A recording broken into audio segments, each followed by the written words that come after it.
All right, next up, The Devil's Rejects. This is a pretty beloved film. I think that this, across the board, for the most part, is everyone's like favorite zombie movie. It's not mine, as I said in my last review, and I get shit for this from some people. I don't really give a shit. My opinion's my opinion. You don't like it? Fuck off. But Halloween 2, I think, is his most accomplished work. I think it's one of the greatest slashers ever. I think it's a fantastic film. So I'm not going to defend that anymore. You want to watch my Slasher Sunday Halloween 2 review that I did where I spent like 45 minutes blowing the thing. I think it's fucking amazing. Shout out to Wyatt Terwilliger, who, has that in like his top 10 favorite movies of all time. So he's a big, big fan as well. And you meet him. The people who love the movie like I do.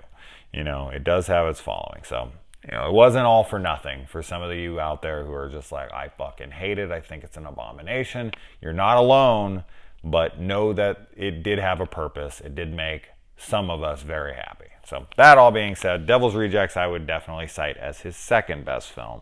And at the time, really showed us like, holy shit, this guy has a fairly promising career. Hopefully he can return to that promise with Three from Hell, since his last two efforts were not my thing at all. But we find out that this movie is about 7 months after the events of House of a Thousand Corpses. Rob Zombie himself was cited saying that this was more of a sister sequel, since this isn't a true sequel. There's changes. There's lots of changes. I shouldn't say lots of changes, but there's enough changes that you're like, okay. Like Otis looks completely different. His beard, his hair, his eyes, everything is completely different. So even though it's the same actor, and even though they gave him the long, blonde hair and whatnot, he clearly could not grow a beard like he did in House of a Thousand Corpses. He had like long white hair coming out of this. I don't know. I mean, I guess he could have, maybe he was bleaching that, and then he cut it up, and then he grew out that beard in 7 months, and it's actually all black, and then he took the contacts out that he was wearing, or put blue contacts in. I mean, I guess it's possible, so maybe it's explainable. And Dr. Satan and all that stuff has been completely cut from this film, since he was going for much more of a realistic angle. He said something about like he based this on like Butch Cassidy and the Sundance Kid and stuff. That makes sense. And I love that Otis is sleeping with a corpse in the opening of this movie, and that we just need to get this out of the way, because this, I feel like, is not talked about anywhere near enough. William Forsythe makes this film. William Forsythe is fucking incredible in this movie. Absolutely fantastic. I think without him in this movie would just be okay. Like, it'd be fine. It'd be good. It'd be all right. It'd be like, all right, cool. It was fun. Because this movie kind of flips the genre on its head. Normally, for the most part, of course, there are movies like this. You can never be wholly original. But for the most part, we always follow the protagonists, and then the antagonists are secondary. They're looming in the shadows. They're a threat, but they're not at the forefront. This movie is all antagonists. They're like almost anti-heroes in this. We get to know them. We follow them around. They're the main characters of the movie. They're on the run. We focus on them primarily. And then the protagonists, which are not even really protagonists, they're like secondary protagonists. The victims are just background noise. They're just filler. They're just there to be bodies. They're just there to add to the gruesome nature of scenes. So it's a very interesting film, because horror normally isn't made like this. In fact, I don't know what I would consider this. It's definitely horror in places, but it's not a traditional horror film by any means. So if people watch this and they're like, that's not really horror, I could understand that, because this isn't the typical stalk and slash. This isn't the typical what's in the shadows. Because that's usually the horror is like, once you see the horror, then it has a very short amount of time to climax, and then it's over because you've seen the monster, and you know, once you get too familiarized with it, it just isn't working anymore. So you got that time to build it up, capitalize, and end. But with this, we share the lion's share of the time with the antagonists of the last film. So very ballsy, bold move here by Zombie, and I appreciate it, and I think it paid off, obviously, very, very much so, because it is a beloved movie. It is by far his most loved movie that I've seen, just from, you know, the general audience. And I get it. It's a very appealing movie. It's very well shot. A lot of great acting, a lot of great dialogue. This is Zombie at his best when it comes to like his dialogue, like really just kind of embracing his style. Like this is his style right here. I feel like even more so than Halloween 2, which I love, but that's still him trying to kind of adhere a little bit to the Halloween franchise. And this is just Zombie unfiltered. This is Zombie doing his shtick to the nth degree. These are just redneck characters being redneck killers, you know, unfiltered, and it works very damn well. All right, so let's see. The shootout in the opening is pretty great. I'm not sure why they didn't just all escape out the secret hatch as soon as they heard the cops. Run downstairs, go through your secret hatch, lose it, boom. You don't have to have a shootout with them. So it's a cool sequence. I love their gear. I love the painting on it. I love the way it's edited with those like stop cuts and stuff. I think that's all really cool, artistic and awesome. Obviously the, what's his name? The tow truck driver in the first one. Bear, or no, I don't know what the hell his name is, but he's been recast here. There's a few recastings. They couldn't get Karen Black back because she wanted more money than they were willing to give her. And I don't know what happened with the other actor from House of a Thousand Corpses, but there was a few people who did not return here. But they killed him off pretty quick. And I know Matthew McGrory, or whatever, the giant in the movie, Tiny, was having a hard time filming, and this was right before he died. He had like a leg injury or whatnot, so they kind of had to get him a stunt double, which is a 7'4" stunt double. That's gotta be one hell of a that's an ask for sure. Like, hey, can you go get me a 7'4" stunt man? Like, yeah, sure. This is the dirtiest of his movies. And when I say dirtiest, I don't mean sexual. I mean like actual dirt and grime. I feel like I need to take a shower. I will tell you this. I did actually do this. Right after I watched this movie, I went upstairs and I took a shower and I brushed my teeth. Like instantly. Captain Spaulding's teeth in the first one are bad, but in this one, holy fuck, man. It is so disgusting, and no more disgusting than during his dream sex sequence. And he's just like, oh, baby, that was good. And his teeth are all out, and they're all black and beats. Oh, my God. I wanted to vomit. And then he actually wakes up from his dream, and he's next to this big, voluptuous woman. I'm not gonna make fun, but nothing like the woman that he's in. But he says in the last movie that he likes more cushion for the push in there. So he definitely stays true to that. Come on, Poopsie. And I feel like his character does kind of stick to, and this is why I've mentioned in the last review that he really is hesitant on the killing. Because there's plenty of times where he could have killed his girlfriend there in that moment. He doesn't. He just drives away. PJ Souls cameo here as the mom. He takes the car from her. He just punches her and lets the kid go. He talks to, you know, Otis and Baby. He wants her and him to let the girl live. He's like, just let her go. Like, the killing's just not really in him. Like, even though he does some and he is on it to some bit, he really isn't his thing. This is the movie that reveals that Captain Spaulding is indeed Baby's biological father. I thought that was very interesting. She calls him Daddy throughout, and he calls her Baby. But it is very much confirmed that she is, and I looked this up on Wikipedia and everything to make sure I was hearing that correctly. Just like people will be like, no, it's just that because they call each other this and that. No, he is her actual biological father. The Midnight Rider song, the soundtrack for this movie is just perfectly assembled. It's the music that you would expect in a Rob Zombie film.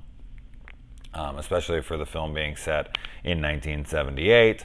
But yeah, I love the use of music in this movie, the way it plays. The music is very much a character to the scene, and that's very good filmmaking. Kind of reminds me, not as well crafted anywhere near, should I say, because this was like masterclass, but it reminds me of something like Baby Driver, where the music is an absolute driving force of the movie. Literally, like the film was written around the songs to actually play to the beat of the music, and that is an incredible film experience. But yeah, this kind of has those moments with obviously the very iconic Freebird ending, and then this Midnight Rider opening.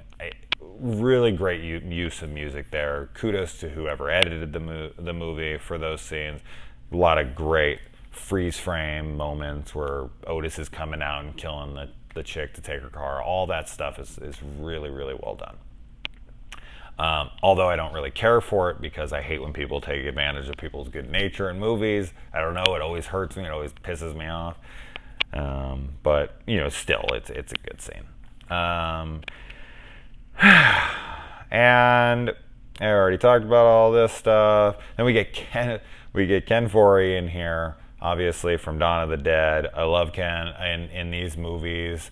I don't know. What's my favorite? I guess this is probably my favorite character he's played in zombies films, but I do love Joe Grizzly. I love his kind of like his fight with Michael in the bathroom and the stuff he says. And Foree's great, man. He really is, and his character in this, Charlie, is a great character. I really like his character in this. This is the closest that zombie ever came to a Tarantino film. Like, this feels like Tarantino light. This feels like a knockoff of Tarantino, but a good knockoff. Like if you go to a store and they make a knockoff, and you're like, okay, it's cheaper and this, and then you bring it home, you're like, this actually works pretty damn well. All right, not a bad knockoff. This is not a bad knockoff. I don't know how much he was inspired by Tarantino, but he was inspired to some extent. We get Michael Berryman in here. Another horror legend. There's too many. There's so many cameos in this. I was just like, it's hard. You got Liz Daly in here. Who I gotta mention because I'm a big Valley Girl fan, so anytime I see her, I fucking love her. She's also the prom singer in Better Off Dead. God, I love that fucking movie. Oh man, I could quote that fucking movie all day. Jesus Christ. You have any idea what the street value of this mountain is? And then the Banjo and Sullivan scenes. I like them. I really like the sequence where Otis takes out Sullivan. I can't think of what his first name is, and is it his son? I don't know, but Lou Temple, right? That's his name. I like that whole sequence there. That whole sequence, the way it's shot, the way it's done, the lines between each other. You're not gonna kill us, are you? Like, I like his act. Like, I like everyone's acting, and I think that's a fantastic sequence. I'm here to do, I'm the devil, and I'm here to do the devil's work. Well, if you're the devil, isn't all the work you do the devil's work? The line's odd to me. I know it's supposed to be a take on a Charles Manson or a Manson family line, but that line, the way Bill delivers it is fantastic. And at first, I liked it, but then when I thought about it, like, I'm the devil and I'm here to do the devil's work, it's like, I'm here to do the devil's work works, but I'm the devil and I'm here to do the devil's work. It's like, well, of course you're here to do the devil's work because you just said you're the devil.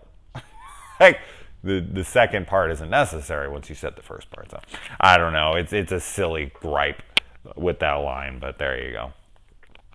The Mother Firefly interrogation is great because William Forsythe is so fantastic. Every single line, every single scene, every single frame with William Forsythe in this movie is fucking fantastic because he's in it. Everything he does. I don't care if the person interacting with him is overacting or not. I don't care. He's just so fucking great that it makes the scene incredible. Like, Danny Trejo's acting is terrible. It's just terrible. But it's Danny Trejo, so you look past it and you're like, I don't give a shit. It's Danny Trejo. He's always the same. He is what he is. But the way he delivers his lines in this movie, fuck, he's incredible. Like, I guess I'm driving this home because I don't feel like he gets anywhere near the attention or the credit he deserves for this film. But he just nails this role. I could seriously do probably an entire video just talking about how much I love his performance in this movie. Just all of his lines, his scenes where he's torturing them, and the scenes where he's paying off the Unholy Two, and his scenes oh God, he's so good when he's talking to the film critic, when he's talking to Mother Firefly, and he's like, oh yes, ma'am, I find you irresistible. Like, the way he delivered the sarcasm, the genuine nature when he's talking to the the maid of the hotel, and he's just like, he's consoling her in a way, but he's also trying to get his information, and like, he kind of goes from like 0 with her, like nice guy, to like 100 with the other guy being a total asshole, and just fuck, man, it's one of my favorite horror performances ever. I'm putting that in the books now because I just watched this time and I was like, fuck, man, do I love this guy's performance. Wow, this is so good. Maybe some people will disagree with me and be like, I didn't like him at all. I thought he was over the top, but I completely disagree when he's like telling Baby, like when he's describing her mother's death to him or to her, and he's just like, I took the knife and I put it in there. I kind of, like fucked her with it a little bit. It's so good. He's so fucking good. Run.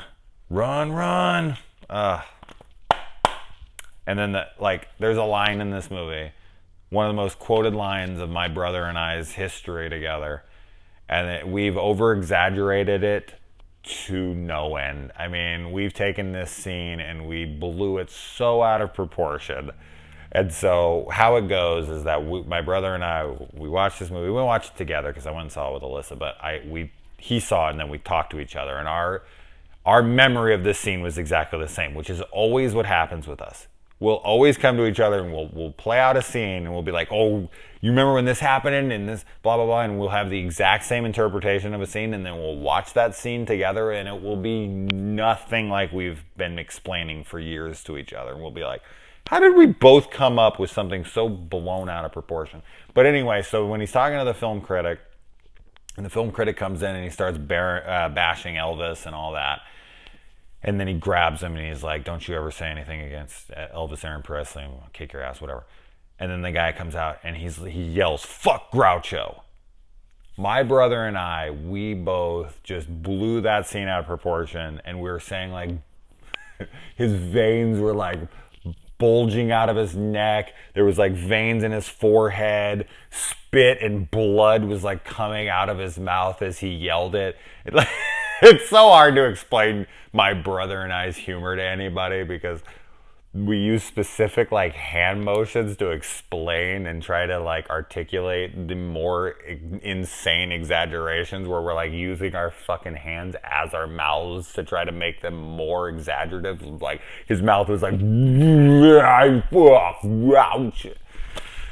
yeah, I had to bring it up. In case my brother watches this, I had to bring up that. So sorry, I had to sit through like 3 minutes of me just reminiscing about my love affair with my brother. But yeah, so fucking funny. One day I'm going to get him on the show. I'm going to bring him on the podcast or something. He's got to come on because him and I, you're going to see the same person. You're just going to be like, this is the same guy. even though he's adopted and we're not even blood related and we didn't even grow up together, like we're the same person somehow. I don't know how the hell it happened, but it did. Anyway, and then even William Forsythe's dream that he has coming back, and he's talking to his brother, and he's like, kill them all, and then he goes in and he kills. Oh, that whole shit's great. And then I will say this. As much as you may not like Sherry Moon being in all his movies and you feel like, you know, he always has to put her in and whatever, you don't like her, I'll tell you this.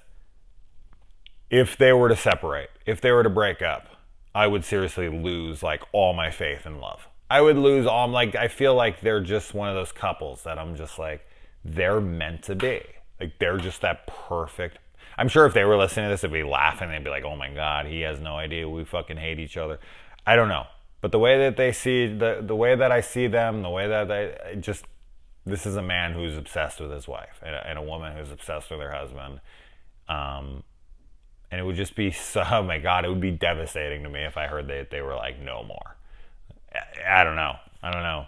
So, you like them or not, I think that they have a great relationship. The chicken scene, I think, is hilarious.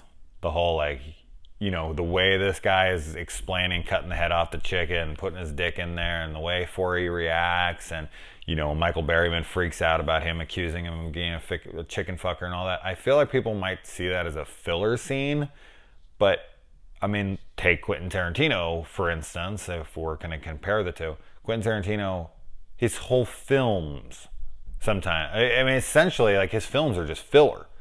They're just lines of dialogue that really don't pertain to the plot because his films don't usually have much of a plot. They're just great scene after great scene of just dialogue, people just talking, bantering with one another. And this is one of those scenes where it's like, does it actually do absolutely anything for the plot? Does it drive the plot forward? Does it do anything? No. Like, he could have just been going out and Wydell could have came and just abducted him. Right? Like, this chicken scene is just purely there for comedic value. It's one of those scenes that a lot of times gets left on the cutting room floor. You see it in like a deleted scene. I'm so glad it's in the movie. I think it's hilarious. I think it's good to take a break from, you know, the Firefly family and just focus on Charlie and him going out and getting chicken because, you know, Captain Spaulding makes amazing fried chicken and whatnot. But just the way, I love the guy's performance at selling the chickens. He really sells that he is just disgusting. And he definitely has fucked one of those chickens. He has definitely fucked one of them. And then, as I said, he hires the Unholy Two to capture these guys, and man, do they take them out easily. Now, I have to bring up my father here. I feel like this is just a sibling love fest here, but my father loves this film, and the reason he loves this film is my dad can't stand bullies, and he loves to see bullies get their ass kicked. He always talks, anytime anyone's doing anything that he doesn't like, he's like, oh, he's a fucking pussy. I could beat the shit out of him. My dad is, it's funny because my dad's so not like that, but he so is like that. It's hard to explain my father. He's the nicest guy you'll ever meet in your whole life. He's very professional. He's very together. But he has this horrible problem with people trying to act tough when he does not think that they're tough. And especially when they're taking advantage of weaker people. He just wants to step in. He wants to be the hero. And he loves this movie because he loves watching Otis and Captain Spaulding and Baby get tortured. He just loves that scene. He'll bring up this movie all the time to me. And my dad's fairly forgetful at this point. He's 60-something years old, and he's 61 now, which isn't that old, but he's getting very forgetful. And he'll bring this movie up to me, and he'll be like, the reason I love it. And I'm like, here we go. My dad has always been like that. He always just repeats stories over and over. It's getting worse as he's getting older, but he'll always bring it up. And I love this movie because they torture those sons of bitches, those pussies, bikers coming. He thinks bikers are like the toughest guys ever. He always talks about bikers like that. He's like, oh yeah, until some big biker comes through the door, you know, then you see what a real man's like. My dad was a biker growing up. So of course he's a little biased on that. But yeah, man, these guys they have a good time coming in, especially the other one, who I think is a wrestler, right? I'm not a big wrestling fan, but I think that's a wrestler if I remember correctly. But he's got like burns all over his face, and this guy, he's just laughing the whole time. He's shooting people and slitting people. He just does not care, and he thinks it's hilarious that these people are even trying. And I like that. I like that there's not even a fight back by these guys. That Otis is too drunk to do anything, that Spaulding is too coked out, that Baby is, just completely caught off guard in the nude, and her sexuality and all that stuff that she usually manipulates people with is not working on Trejo's character. Not that she even really all that much tries, but she gets out and he's like not even phased. He's just like, get the fuck out of here. Like, let's do this. And I love to watch Otis just get thrown around and manhandled like that. Yeah, he is a total bully. He does take advantage of people who are weaker than him, and it's great to see them beat the shit out of. And I hate that William Forsythe's character has to die in this movie. I absolutely hate it. I am so bummed that he ends up getting killed. But watching him torture them and that whole sequence is just fantastic. You don't get to see that very often. And I could have watched 10 more minutes of that. I could have watched him just beat them mercilessly, just absolutely mutilate them, because they absolutely deserved it. I don't care what you say. They deserved it. Charlie pulls a full Lando in this movie where he betrays him and then he tries to come back and fix the betrayal because he's like, I didn't have any other choice. But he does come back, and Wydell axes his ass. He goes full freaking Dick Halloran on him and axes him to death. Now, I'm not just saying that because he's black. He sticks an axe in his chest and all that. Okay, I am slightly saying that because he's bald and black, but it just reminded me of that sequence. Okay, looked like Jack Torrance going to town. All right, anyway. But then he gets killed. What a bummer. And then we get the Freebird scene. I mean, I suppose I was watching this scene, and it's a great scene. I love it. I guess they could survive. I mean, it's possible. I always thought that was finality. I was just like, oh, they died. They got shot to death. That's it. But you see like holes in their arms and they get shot in here. It's not like any of their heads get blown off or any of that stuff. Like, I guess they could survive. I mean, it's not completely out of the question. I mean, how many times did freaking, was it 50 Cent? And he gets shot like 5 or 6 times or something. Like, people survive that shit. So, I mean, it is possible. And this is another thing. The best people die. Shitheads, assholes, like people you knew growing up that were total drug addict pieces of shit. Somehow they're still around. They seem to be able to put whatever poison they want into their body and they'll never ever die. And then the coolest, sweetest, nicest fucking person you've ever meet in your life will get hit by a car, or they'll, take a Vicodin and they'll drink a beer with it just to like relax one night and they'll die. Not drug addicts at all, not people trying to do anything wrong to their body. They'll just, yes, you can argue intolerance and, they build up tolerances, but it very much feels like the coolest, the best people die super young, and then pieces of shit, no matter what you do to them, no matter how many times you shoot them, no matter how many times you do things, they always seem to just keep kicking. Anyway, guys, all right, I look forward to 3 from Hell tonight, and we will cover that as soon as I get home. Adios.